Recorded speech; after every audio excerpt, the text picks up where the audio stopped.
My fiancée lied about her girl's trip and slept with another man while I planned our future, so I called off everything silently and left her reputation in ruins without speaking.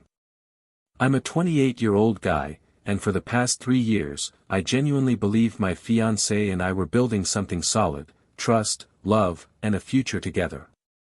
From the moment we met in college, there was this instant spark. We laughed at the same dumb jokes, stayed up late discussing our ambitions, and somehow, even in a crowded lecture hall, it felt like the world had shrunk down to just the two of us. I fell hard, not just for her looks or charm, but for the way she made me feel like someone finally understood me completely. From the very start, I tried to be everything I thought a partner should be. I was there emotionally whenever she was stressed or upset. I made myself available financially when she needed help with tuition, books, or just random expenses she didn't want to bother her parents with. I stayed up late to help her plan career moves or practice interviews, even when I was exhausted. I remember thinking, this is what love is: sacrificing, supporting, investing without keeping score. We spent weekends plotting trips we'd take together, picking out apartments for someday, and even tossing around wedding ideas while sipping cheap coffee in our tiny apartment. I'd watch her eyes light up talking about the future and feel a warmth in my chest, proud that I could contribute to this shared dream. Friends would often say things like, "Dude, you're so lucky she's into you," and I'd laugh, shrugging it off, but secretly I wore their words like armor. Their validation reinforced everything I already believed: that I was doing the right thing, that I was loved, that she was devoted. But somewhere, deep down, there was a little whisper I couldn't quite ignore. A nagging thought that maybe the person I trusted most could be hiding something from me.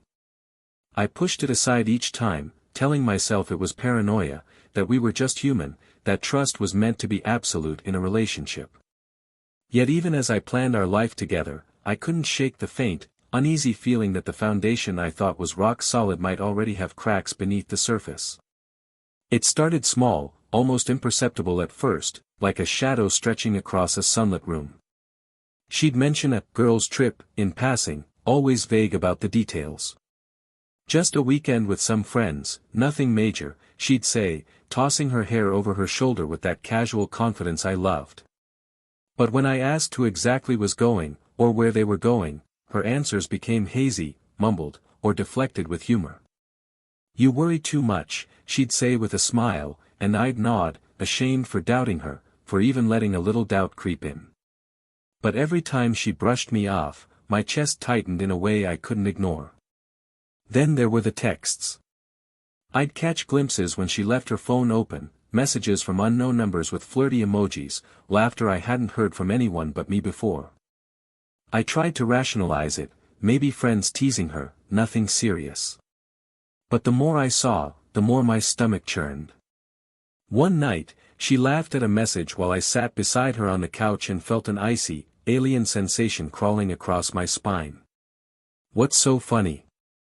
I asked, trying to sound casual. She glanced at me, eyes sparkling with mischief. "Oh, nothing, just Jessica being ridiculous, and that should have been it, but it wasn't." I began noticing small changes in her behavior that gnawed at me. Longer phone calls she pretended were work-related, last-minute cancellations when we had plans, a guardedness I hadn't seen before. Even friends started dropping hints: "She's been busy a lot lately, huh?" Or, "Is she always texting that much?" I'd force a laugh, trying to appear unconcerned, but inside I felt the first real crack of unease forming. That little whisper from before, the one I tried to dismiss, was getting louder, angrier, more insistent, like it was trying to tell me something I wasn't ready to hear.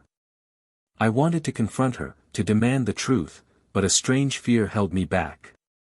Not fear of her, but fear of what I might discover if I pushed too hard. Every day, I felt like I was walking on thin ice, my stomach twisting in knots, knowing that at any moment, everything I thought I knew could shatter completely.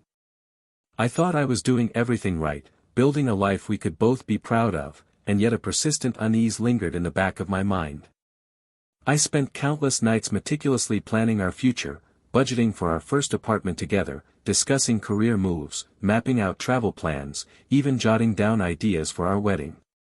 Each detail I organized, I imagined her smiling, eyes lighting up as we plotted a life together. I loved her so much that thinking about our shared dreams felt like oxygen, like something I couldn't live without. I remember sitting at our tiny kitchen table one Thursday night, sipping lukewarm coffee, and scrolling through a list of wedding venues. "Imagine us here," I said, tapping my finger on a picture of a rustic barn with twinkling lights. She leaned over my shoulder, resting her hand lightly on mine, and whispered, "I love it. I can see us there." That simple gesture should have been enough to make me feel at peace, yet a tiny, prickling sensation at the back of my neck kept me alert. I tried to ignore it, telling myself it was just stress, overthinking, or the paranoia I had developed over these little inconsistencies. Friends would sometimes ask how the wedding planning was going. I'd grin, shrug, and say, "Great, she's amazing, we're on the same page," even though part of me was still unsettled by the small, unspoken worries. Every time I tried to voice concerns about her strange absences or vague excuses, she'd brush them off with laughter. "You worry too much," she'd say, spinning the comment like a shield between us. And I'd nod, forcing myself to believe her, forcing myself to believe in the life we were building. Yet every decision I made, every plan I detailed, felt like it could crumble at any moment if the tiny seeds of doubt grew into something I couldn't control. I loved her so completely that even suspicion felt like a betrayal of my own heart. And deep down, I sensed that the cracks I ignored were only going to widen, that the careful world I was constructing might be entirely built on lies. The thought of confronting her gnawed at me, but I held back, because I wasn't ready for the truth I had yet to uncover. She told me about the girls' trip like it was no big deal, a weekend getaway with her college friends, a chance to unwind and recharge. I smiled, said of course she should go, and even offered to help her with tickets and reservations, thinking it was just a normal break we all needed. I remember standing in our apartment doorway, watching her zip up her bag, the sunlight glinting off her hair, feeling proud of the trust between us. But as she left, a pit started forming in my stomach, small at first, but growing with each step she took away from me. I tried to convince myself it was nothing, that I was overthinking. Yet I noticed subtle oddities. She was evasive about flight times, didn't mention who was coming along, and seemed unusually protective of her phone.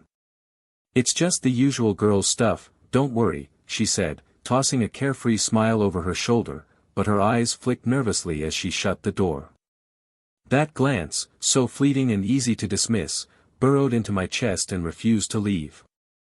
The apartment suddenly felt emptier than it had ever been. I sat on the couch, scrolling aimlessly through social media, the coffee I'd made long gone cold. Every notification ping made me flinch, every message I imagined reading in her absence twisted my stomach into knots. I could feel a storm coming, though I didn't know what kind yet, only that something about this trip felt fundamentally different. Friends called later that evening, asking if I was okay. I laughed it off, saying she just needed a break, but the laughter sounded hollow even to me. The longer she was gone, the more I noticed how much of my life revolved around her, how every plan, every dream, every joke, was linked to her presence. And for the first time, the nagging whisper in my mind became louder, insistent, almost accusatory, telling me to pay attention. I didn't want to believe it. Not yet. But deep down, I knew the moment she left, something had shifted, and by the time she returned, nothing would be the same. I'll never forget the moment I discovered the truth. It's burned into my memory like a photograph I can't erase. I had gone to check her email for a minor work-related thing, something innocent, and then I saw it, a thread of messages, photos, and confirmations from the very weekend she claimed was a harmless girls' trip. My heart stopped before it sank completely. There she was, smiling in pictures with another man, laughing like I wasn't part of her world at all. Messages detailed encounters, jokes, and plans that should have been private between us, but now they were open, undeniable, proof of betrayal. I felt every ounce of blood drain from my face. My hands trembled as I scrolled through hundreds of messages, each one stabbing deeper than the last. I remember dropping my phone onto the couch, sinking into the cushions, unable to move, unable to breathe.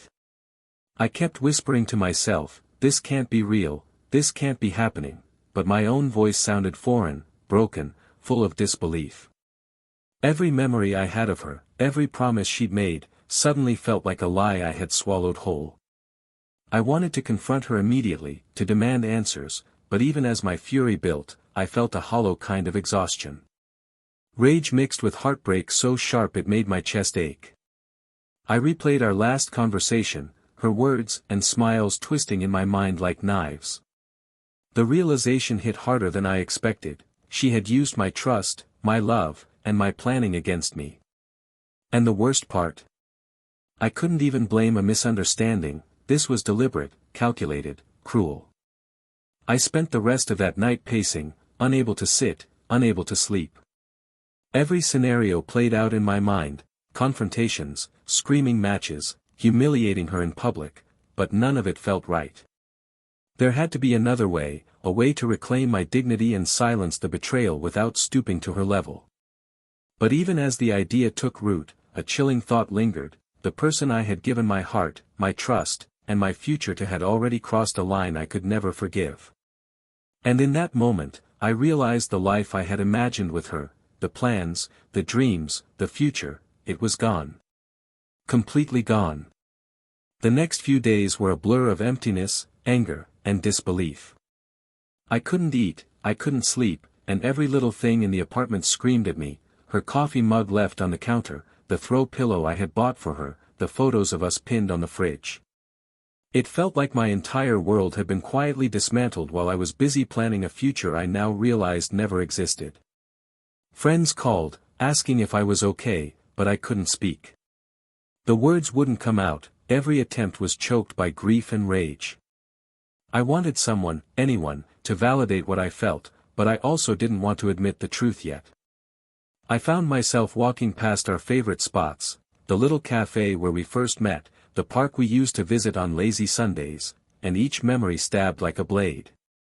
The laughter we shared, the dreams we had spoken aloud, now felt like mockery. Every scene replayed in my mind, showing me what I had believed in, what I had invested in, and what had been nothing more than her performance. My chest felt heavy, my head pounding, as I questioned every decision, every moment I had trusted her. I couldn't escape the thought that I had been nothing more than a placeholder while she pursued her own desires. Late that night, I sat alone in the apartment, staring at the ceiling, trying to make sense of it all. Rage, sorrow, humiliation, they all collided inside me, leaving me paralyzed.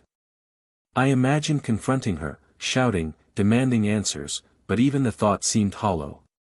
It wouldn't give me what I wanted, control, dignity, or justice. Instead, it would only drag me down to her level, letting her see how much she had hurt me. And for the first time, I realized that if I wanted to reclaim my life, I had to do it differently, calculated, silent, and deliberate. But even as that plan started to form, the emptiness and betrayal gnawed at me, leaving a pit in my stomach so deep that I wasn't sure if I could climb out of it. And in that silence, I knew that the storm was far from over. After nights of pacing, sleepless and raw, I realized that confronting her directly would only feed the chaos she thrived on.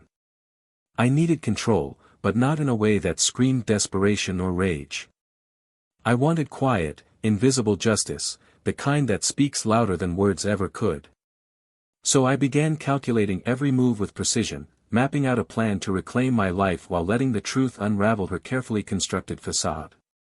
I reviewed every detail, our shared accounts, joint plans, upcoming trips, and deposits I had made for the wedding. Each was an opportunity to silently remove myself from her orbit, to sever the ties without a single confrontation. I started small. I changed passwords, redirected bills, and quietly canceled joint reservations. Each tiny step felt like reclaiming a piece of myself, and for the first time since discovering the betrayal, I felt a flicker of power. I took mental notes, imagining how the unraveling would hit, friends questioning inconsistencies, acquaintances noticing her sudden absence, social media posts that didn't quite add up. It was meticulous, like a chess game where I was 3 moves ahead, anticipating her next misstep without her even realizing the board had changed. The emotional discipline required was enormous. Every impulse to call, text, or lash out I suppressed, reminding myself that silence would be my greatest weapon.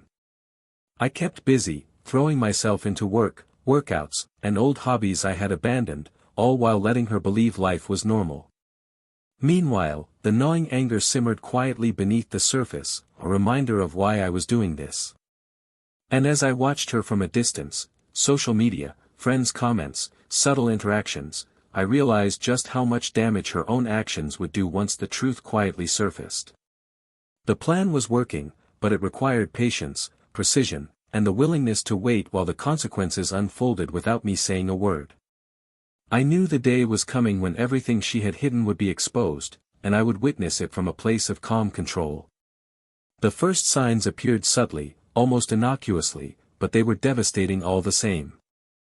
Mutual friends began noticing her sudden absence from planned events, and hushed questions started trickling back to me. Did she say why she couldn't make it? Or, I thought you two were still planning that weekend getaway. I let each inquiry hang in the air, answering calmly, almost casually, while inside I felt a quiet satisfaction building. Every friend who reached out, curious or confused, unknowingly became part of the silent unraveling. I began leaving little gaps in our shared social world. I canceled reservations in ways that seemed mundane, moved our mutual accounts under my sole control, and subtly let vendors know that plans had changed. No confrontation, no explosive fights, just a chain reaction of truth quietly surfacing. I watched as people started noticing inconsistencies in her stories, and her careful, polished image began to show cracks. Her social media, once curated with precision, started betraying her. A missed check-in here, an awkward post there, comments from friends hinting at things she couldn't explain. She tried to maintain the facade, but the undercurrent of suspicion was growing stronger with each passing day. I kept my distance, observing without interference, letting the ripple effects of her deception expand naturally. What was most satisfying was the psychological weight it placed on her. The sense that everyone was starting to notice, to question, to see through her lies, even though she didn't know it was me quietly orchestrating the aftermath, was intoxicating in a strange, cold way. I had turned my betrayal into a weapon, not with anger or shouting, but with strategy and patience. And yet, I couldn't help but feel anticipation, like standing on the edge of a storm about to break. Each day that passed, her world creaked further under the pressure of her own choices, and I could almost hear the first cracks of the reputation she had so carefully built. It started subtly at first, friends whispering, acquaintances glancing with suspicion, social media comments questioning things she had once controlled. I watched from the sidelines, silently, as her carefully constructed image began to fracture. She tried to explain away the gaps, to spin excuses about work, stress, or miscommunications, but each word only made the cracks more visible. Mutual friends would exchange knowing looks, and every small inconsistency she offered became another thread unraveling the fabric of her social credibility. I didn't have to say a word, the truth was speaking for itself, louder than any confrontation ever could. I remember scrolling through comments on a group post, seeing friends gently hint at her lies.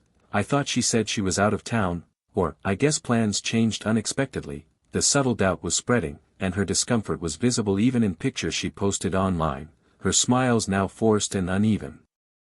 I could feel the tension radiating off her posts, the subtle panic behind every carefully chosen word. It was surreal, watching someone you once loved start to unravel from the weight of their own actions, all while you remained untouched, composed, and in control. Every interaction, every missed explanation, every lie she tried to patch over became another brick removed from the foundation she had built. People began questioning her honesty, her intentions, even her character. And I felt a strange, almost eerie satisfaction, knowing that she was experiencing the consequences of her choices without me having to intervene. The thrill wasn't malicious, it wasn't about revenge for the sake of cruelty. It was about reclaiming my power, restoring my dignity, and witnessing the natural fallout from the betrayal that had almost shattered me. I stayed quiet, patient, and deliberate, watching as her reputation slowly crumbled piece by piece. And in the silence of observing it all, I realized that the storm I had feared was finally here, but this time, I was standing on solid ground, ready to see the full weight of truth fall. The aftermath was almost surreal, like watching a domino effect you had set in motion without touching a single piece. Friends and acquaintances who had once believed her carefully constructed stories began to confront the inconsistencies themselves.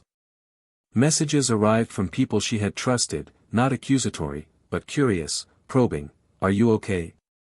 Something doesn't add up." Her usual confidence and charm faltered under scrutiny, and every explanation sounded rehearsed, hollow, desperate. I stayed quiet, observing from a distance, knowing that she could never accuse me or retaliate because I had left no trace, no confrontation, no dramatic scene. The exposure was quiet, relentless, and absolute. I began hearing snippets from mutual friends, casual comments about her absence from events, vague mentions of stories that didn't match her narrative. Every little discrepancy was magnified by her attempts to maintain the facade, and every attempt only made the cracks more visible. She posted online, trying to spin her side of the story, but the subtle inconsistencies betrayed her. Even those who had never known the full situation could sense that something was off. Her carefully curated life, the one that had once seemed untouchable, was now fragile and unraveling. I felt a strange mix of emotions watching it unfold: relief, vindication, and quiet empowerment. The anger and heartbreak had faded into a steady sense of control. I no longer felt the heavy weight of betrayal pressing down on me. Instead, I was free to reclaim the parts of my life she had tried to undermine. The power I had lost in trusting her was returned, not with confrontation or vindictive spectacle, but with deliberate silence and patience. And as I observed her struggle to maintain appearances, it became clear that the consequences of her choices were inevitable, unavoidable, and entirely her own doing. I felt a calm clarity settle over me, the first real peace I had felt since discovering her betrayal. Yet even as this chapter closed, I knew that the final act, the full reclamation of my life, was just beginning. After the storm of betrayal and silent consequences, I finally turned my attention to myself. I began reclaiming pieces of my life that had been overshadowed by planning a future with someone who didn't deserve it. Weekends once spent coordinating trips or double-checking plans became mine again, time for friends, hobbies, and things I had neglected while being consumed by the relationship. I started running again, feeling the rhythm of my footsteps on pavement as a literal and metaphorical way to leave the past behind. Each mile, each small personal victory, reminded me that I was no longer tied to her lies. I also invested in relationships I had overlooked, friends I had taken for granted, old colleagues I had lost touch with, family members who had supported me quietly. Conversations were easier, laughter came back more naturally, and I felt a sense of lightness I hadn't realized I'd been missing. There was no vindictiveness in my actions, it was purely about rebuilding my own world. I no longer needed to see her crumble to feel powerful, my own growth was proof that I had survived and emerged stronger. In quiet moments, I reflected on what had happened. I realized I had learned hard lessons about trust, boundaries, and self-respect. Sacrifice is admirable, but it must be mutual, loyalty can be exploited, love is not permission to deceive. I allowed myself to grieve fully, but I also allowed myself to heal fully, embracing the freedom I had fought so hard to reclaim. And even as I focused on rebuilding, I felt a strange satisfaction knowing that her lies and deceit had been exposed, her social and personal consequences unfolding without my interference. I was no longer a victim of betrayal, I was a witness to justice, and more importantly, a participant in my own life. Yet even with the pieces falling back into place, I couldn't shake the feeling that the final chapter, the ultimate closure, was still waiting to reveal itself. The final piece of the puzzle came quietly, almost imperceptibly. I watched from a distance as her world, the one she had so carefully curated, continued to fracture under the weight of her own actions. Friends who had once supported her questioned her honesty openly, acquaintances she had relied on for validation pulled away, leaving her isolated. Every explanation she offered sounded rehearsed, empty, and unconvincing. And still, I said nothing. Not a word, not a confrontation, not a social media post. My silence became my power. I reflected on how different this was from the storms I had imagined, the shouting matches, the explosive confrontations I had pictured in my mind when I first discovered the betrayal. None of that would have given me the clarity, the control, or the quiet satisfaction I now felt. I didn't need to watch her beg for forgiveness or explain herself. The truth had done all the work on its own, unraveling her carefully constructed life without me lifting a finger. The irony of it was almost beautiful, a reminder that sometimes the strongest statements are made not with words, but with absence. I felt a lightness I hadn't experienced in years, the weight of betrayal, the pain of deceit, the suffocating anger, all lifted.